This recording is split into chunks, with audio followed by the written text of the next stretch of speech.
Semester exam जैसे ही खत्म हो जाएंगे तो माँ के साथ एक हफ्ता रह कर आऊंगी मैं।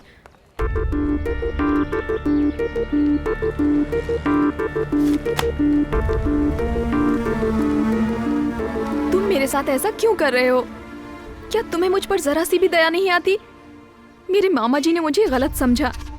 इतने सालों से जिस मामी जी ने मुझे माँ की तरह रखा, उन्होंने मुझसे बात तक नहीं की, सिर्फ तुम्हारी वजह से। मैं तुमसे बस यही कहने आया था कि आज के बाद कभी तुम्हारा पीछा नहीं करूंगा। जब मैंने तुम्हें पहली बार बस में देखा तो पूछा कि क्या तुम राधिका हो। अगर उस दिन हाँ कह दिया तो मैं तुम्हें हाय कह के चला जाता। तुमने इनकार किया तो मैं तुम्हारे पीछे आया। तुम्हारा इनकार मुझे इकरार लगा। शायद मुझसे गलती हो गई। बाइक पर घूमना, सिनेमा जाना, गार्डन में जाकर बैठना, इस तरह के प्यार के बारे में मैं भी बिल्कुल नहीं जानता। मैं तुमसे शादी करना चाहता हूँ। आज से ठीक 6 महीने बाद तुमसे बस 2 मिनट के लिए मिलूंगा। अगर तुमने शादी के लिए हाँ कहा तो ठीक है, वरना अपनी किस्मत समझकर चला जाऊंगा। अगर मर्द पर मुसीबत आती है तो उस तक ही रहती है, लेकिन लड़की पर मुसीबत आती है तो पूरा परिवार परेशान हो जाता है। मेरी भी एक बहन है, मैं अच्छी तरह जानता हूं। तुम्हारी परेशानी समझ सकता हूं।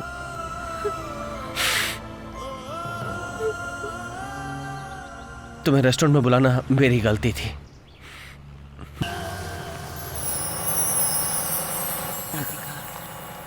माँ, तेरे पिताजी को गुजरे 10 साल हो गए, लेकिन मुझे पता ही नहीं चला।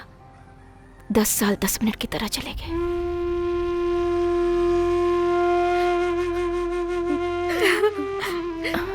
रो मत बेटी, रो मत।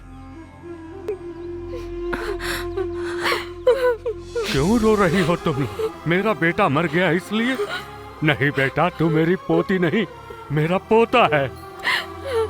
हिम्मत से काम लो, दिल में विश्वास रखो, ऊपर वाला सब अच्छा करेगा। अरे जल्दी कीजिए, अगर ये बस छूट गई तो ऊपर में ही बस मिलेगी। दूसरी जात वालों को क्यों शामिल किया गया? क्या हुआ? मालिक मुझे ही देख रहे हैं। यही वजह है कि तेरी शादी नहीं होती है। माँ जी आप देखिए, आप देखिए मुझे।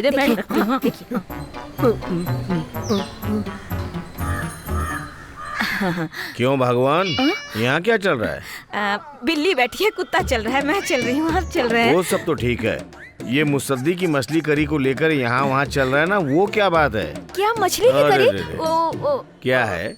मैं तुम्हारी मछली करी की खुशबू सूंघ नहीं सकता या फिर ढोल की आवाज सुन नहीं सकता? मैं श्रवण के लिए भेज रही थी, कभी कभी भेज दिया करती हूँ। उसको मछली की करी बहुत पसंद है ना। तुम में अकल है या नहीं है? अगर उसमें कोई कुछ मिला दे तो क्या होगा? 2 मिनट के अंदर तुम्हारी खत्म हो जाएगी कहानी किस्मत की। अरे बाप रे, मैंने तो ऐसा सोचा ही नहीं। खा ले मेरे भाई, खा ले। इतनी गर्मी में इतने परेशान होके तू खाना लाया, पहले तू खा ले। तू मुझे कितना भी मारे पीटे, लेकिन खाने के वक्त हमेशा तू मुझे पहले खाना खिलाता है। मैं तेरे इस प्यार पे मर मिटा हूँ मेरे दोस्त, मर मिटा हूँ। क्यों गणेश, खाना टेस्टी है ना? अबे माँ ने बनाया तो अच्छा ही होगा ना। हाँ हाँ, खा खा। तुझे चक्कर आ रहा है क्या? बिल्कुल नहीं भैया। मुझे लग रहा है तुझे चक्कर आ रहा है। वो किस लिए? सच कहूँ तो मुझे लगा कि हमारे दुश्मनों ने खाने में जहर मिलाया है, इसलिए तुझे पहले खिला दिया। खाने की थोड़ी टेस्टिंग हो जाए, है ना? क्या खाने में जहर है कि नहीं है उसका टेस्ट करने के लिए तूने मुझे चुना? यही तेरा प्यार है? 100 मील दूर से खाना आता है और तुमको इसकी कदर भी नहीं है। जिया जी, सादा भोजन उच्च विचार खाओ ना। शेर भूखा मर जाएगा पर घास नहीं खाएगा। तो क्या खाओगे, हमारा भेजा? मेरी सारी जमा पूंजी इसी जमीन पर लगी थी। हमारा पूरा भरोसा इस 7 लाख रुपए पर था।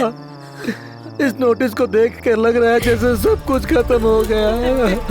फिक्र मत कीजिए जी, सब ठीक हो जाएगा। अब कुछ नहीं हो सकता, कुछ नहीं हो सकता। क्लास में नहीं आई, यहाँ क्या कर रही है? घर में बहुत टेंशन चल रही है। क्या हुआ? कुछ दिनों पहले मेरे मामा जी ने एयरपोर्ट के पास 2 ग्राउंड जमीन खरीदी थी। अचानक से नोटिस आया है कि एयरपोर्ट को पड़ा करने वाले हैं। पूरा परिवार परेशान है। मेरी तो समझ में नहीं आ रहा कि क्या करूं। ये बताओ राधिका, जमीन किससे ली थी? श्रवण, क्या हुआ जयंती? मैंने तुम्हें ये बात बताई, राधिका को पता नहीं चलना चाहिए। फोन रखो, मैं देख लूंगा। जासूसी कर रहा था गधे। क्या बात है, दरवाजा क्यों बंद कर रहे हो? ए चाचा, ए, तमीज से बात कर मुझसे। सुनो, कितनी बार कहा था उस एयरपोर्ट वाली जमीन को किसी को दिखाना मत, लेकिन तुम समझे नहीं। वो जमीन के कागजात तैयार किए और महुआ के रामनाथ को बेच दी। एयरपोर्ट को बढ़ाने का नोटिस मिलते ही वो पूरे परिवार के साथ मरने के लिए रस्सी लेने गया है। तुझे हाय ये लगेगी। अकेले नहीं खरीदी है, 160 लोगों ने मिलकर खरीदी है। उनके बारे में मुझे परवाह नहीं है, रामनाथ के बारे में अगर बताओ। हमारे स्टे को एयरपोर्ट अथॉरिटी वाले नहीं मानेंगे तो हम इसके लिए कोर्ट में जाकर अपील करेंगे। इससे बात करने का कोई फायदा नहीं है। सुन गणेश, हाँ। जल्दी जेसीबी राव को फोन लगा। अभी लगाता हूँ। अच्छा चाचा, पिछले साल गांव में घर बनाया था, खर्चा कितना हुआ था? 20 लाख। लेकिन तुम क्यों पूछ रहे? हाँ, उस 20 लाख के घर को 4000 में फिक्स कर दूंगा। क्या कहा? आधे घंटे जेसीबी के लिए 3000, पेट्रोल के लिए 1000, तोड़ने के लिए कह दूंगा, तोड़ देंगे। सिंपल है। क्या बकवास कर रहा है हेलो, तू? जेसीबी राव साहब हैं क्या? हाँ, उनको जरा बोलिए 6 घंटे के लिए वो चाहिए, लाइन पे बने रहे। मेरा काम कर दो वरना जेसीबी घर में घुस जाएगा। एक नया घर तैयार हुआ है, उस घर को तोड़ना है। नए घर को क्यों तोड़ना है? उसका वास्तु सही नहीं है ना। अच्छा बताओ मुझे क्या करना होगा? वो रोता हुआ परिवार मुस्कुराना चाहिए, वरना डीजल डाल के तैयार है। अरे फोन बंद करना। देखिए सर, आपने 2 साल पहले जमीन को 7 लाख में खरीदा था, मैं जानता हूँ। आज इसकी कीमत भले ही 10 लाख रुपए है, लेकिन मैं आपको 8 लाख रुपए ही दे सकता हूँ। अपने ओरिजिनल डॉक्यूमेंट दीजिए और इस पर साइन कर दीजिए। चलो साइन करवाओ। ये लीजिए। Thanks sir. अगर किसी मंत्री के पास गए होते तो मैं कभी नहीं डरता, लेकिन इन लड़कों के पास किनसे? सेल फोन से इतने बड़े बड़े काम करवा लेते हैं। बोल राधिका। वो जमीन वाली प्रॉब्लम सॉल्व हो गई है। ओनर खुद ही आकर सेटल करके चला गया। किसी ने रेकमेंड किया था। समझ नहीं आ रहा कि खुशी के मारे क्या करूं। एक काम कर, सिद्धिविनायक मंदिर जा, प्रसाद चढ़ा, नारियल चढ़ा, तेरे मन को शांति मिलेगी। ठीक है। आपने सही कहा, एमएलए साहब गलत रास्ते पर जा रहे हैं। नदी से बालू निकालने का कॉन्ट्रैक्ट इसने अपने बेनामी कंपनी के नाम पर ले रखा है। हर दिन 250 गाड़ी का परमिट लेकर 400 से 500 गाड़ी निकाल रहे हैं। सारा बालू दमन से हैदराबाद जा रहा है, वो भी ट्रकों में भरकर। हमने सारे चेक पोस्ट पर पूछताछ कर ली है। तहसीलदार को मैं साथ लाया हूँ। बुलाओ। बताइए सर। साहब नमस्ते। ये सब क्या हो रहा है? राजनेताओं के सामने हम क्या कर सकते हैं सर? एक सरकारी ऑफिसर को ऐसी बातें नहीं करनी चाहिए। हमारे जिले में नदी का पानी बिल्कुल ही नहीं आता, जिसके कारण खेती करना मुश्किल हो गया। अब रह गई बात वहाँ के बालू की। अगर ये लोग बालू निकाल लेंगे तो क्या होगा? पानी कहाँ से आएगा? नदी से बालू निकालना माँ के गर्भ को उजाड़ने के समान होता है। कहाँ है राजकिशोर? बेटा, अभी उससे कुछ भी पूछोगे तो कहेगा वो कुछ नहीं जानता। सब उसके बेनामी कंपनी के नाम पर हो रहा है। थोड़ा धीरज रखेंगे तो उसे रंगे हाथ पकड़ सकते हैं। ठीक है। भैया, आपके लिए एक मैसेज आया है।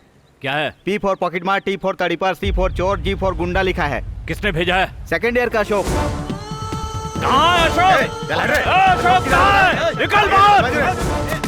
अरे अशोक कहाँ है? नहीं किया, बसंत ने किया है। चलो रे, सब लोग यहाँ जल्दी आओ। पूरा कॉलेज वाले इधर आओ। किसी ने मुझे फॉरवर्ड किया था भैया। नहीं पता तेरे को? वो 303 रोड सबको मार खानी पड़ेगी। मैंने फॉरवर्ड किया था। सबका मोबाइल चेक करे। किसने भेजा? कल कैंटीन में मैंने मंजू को भेजा कौन अशोक है? था और पता नहीं उसने किस किस को फॉरवर्ड कर दिया। वरना सबको क्या भुगतना किया पड़ेगा। अगर किसी के इनबॉक्स में ये मैसेज मिला तो उसे नंगा करके खड़ा कर दूंगा। बोलो जयंती। ये किसका नंबर है? उस मैसेज को मेरे नंबर पर भेजो। मैं राधिका को फॉरवर्ड करता हूँ, उसे डिलीट मत करना। क्या रे, ये नंबर तेरा है? ये किसका मोबाइल बज रहा है? श्रवण का मैसेज। समझ में नहीं आ रहा। चुप करना। करो। मुझे नहीं पता भाई, भाई। मुझे नहीं पता। तब पता नहीं मैं चलेगा, नहीं कोई यहाँ जानता से नहीं जाएगा। सर, मैंने कुछ नहीं किया। इसका मोबाइल चेक करो। मंजू भेजी है भाई। तुमको किसने मैसेज भेजा था? हाँ? राधिका। तूने मैसेज भेजा था? वो मैसेज मैंने फॉरवर्ड नहीं किया। मैं नहीं जानती। 9824444612। ये किसका फोन नंबर है? मुझे नहीं पता। किसका नंबर है ये? बॉस, मेरा नंबर है बॉस। वो मैसेज मैंने तैयार किया था। सब लोग अपनी अपनी क्लास में जाओ। जाओ चलो सब लोग क्लास में जाओ। चलो जाओ जाओ जल्दी जाओ। चल। क्या कर रहे हैं आप?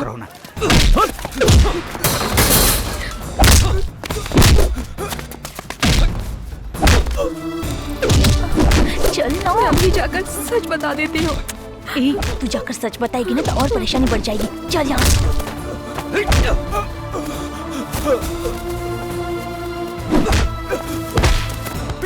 पीटर जाने दो इसे। पीटर छोड़ो छोड़ो। समझा दो इसको। पीटर जानते हो ये कौन है? चाचा कुछ मत कहिए, गलती मेरी है। गलती है? मैं कह रहा हूँ ना, ऐसा नहीं होगा। लेकर जाओ इसे। जानता नहीं किससे पंगा ले रहा है। आओ श्रवण, आओ।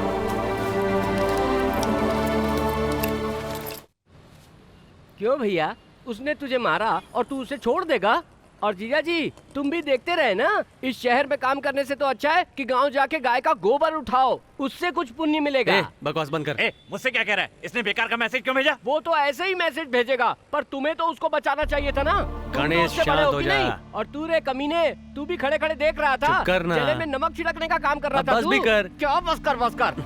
तेरे मन में जो आएगा वो तू करेगा ना, तो मैं भी अभी मालिक को फोन करता हूँ और बताता हूँ सब कुछ कि क्या कर रहा है तू। फोन छीन लेगा तो क्या पीसीओ खत्म हो गया? मैं पीसीओ जाके फोन कर लूंगा, लेकिन मालिक को सब कुछ जरूर बताऊंगा। मैं इसलिए शांत बैठा हूँ कि बात बढ़ेगी तो उस लड़की को कुछ हो ना जाए। तू चिल्लाए जा रहा है, मार डालूंगा। मार डालना है तो मार डाल, लेकिन मैं भी इस शहर को छोड़ के जाने से पहले उसे तेरे पैरों में नहीं गिराया ना, तो मेरा नाम बदल देना तू। ये सब क्या है सर? उस टीचर ने सीधे कमिश्नर से कंप्लेंट कर दिया। उस टीचर की तो बैंड बजा दूंगा मैं। चुपचाप तू अरेस्ट हो जा। 1 हफ्ते बाद ये फाइल इस टेबल से वहाँ चली जाएगी और तुझे बेल मिल जाएगी, नहीं तो कमिश्नर तेरे पीछे पड़ जाएगा, समझा क्या? ठीक है, मुझे अरेस्ट कर लीजिए। मुझे बहुत दुख हो रहा है जयंती, 1 हफ्ते से सो नहीं पा रही हूँ। मेरी गलती की सजा उसे मिली, इस बात से बहुत दुख हो रहा है। पता है मैंने 4 बार सॉरी मैसेज भेजा, लेकिन कोई जवाब नहीं आया। मुझे लगता है कि मुझे खुद उसके पास जाकर माफी मांग लेनी चाहिए। अच्छा, जब सॉरी कहने जाओगी तो थैंक्स भी कह देना। थैंक्स किस लिए? उस दिन जमीन के मालिक ने जो पैसे दिए थे, उसके लिए रेकमेंड करने वाला और कोई नहीं, श्रवण ही था।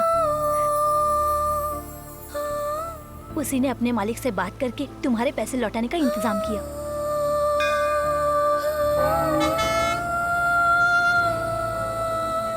राधिका, पता नहीं इसका ध्यान कहाँ पर है। क्या सोच रही हो? कुछ अच्छा ही सोच रही हूँ। श्रवण से मिलकर सॉरी कहने वाली हो? नहीं, मैं उसे हाँ कहने वाली हूँ। Hey, yes, I want to convey my love. Love? हाँ, उसका अप्रोच शायद ठीक नहीं था, लेकिन उसके कैरेक्टर ने मुझे बहुत इम्प्रेस किया है। मुझे उससे मिलना है। 6 महीने बाद वो तुमसे मिलने जरूर आएगा, ऐसा उसने कहा था। उस दिन मैंने कैलेंडर देखा तो 1 अप्रैल थी, फूल्स डे। मुझे लगा कहीं श्रवण को धोखा ना मिले, लेकिन तुमने अपना फैसला बदलकर बहुत अच्छा किया। ए श्रवण, पीटर आज जेल से आ रहा है, तुम यहाँ रुको मत, चले जाओ। डरपोक कहीं के, वो मेरे पास नहीं आएगा, उस मास्टर के पास जाएगा। उसने बेकार में जाकर कंप्लेंट की। कम से कम कोई तो हिम्मत वाला है यहाँ पर।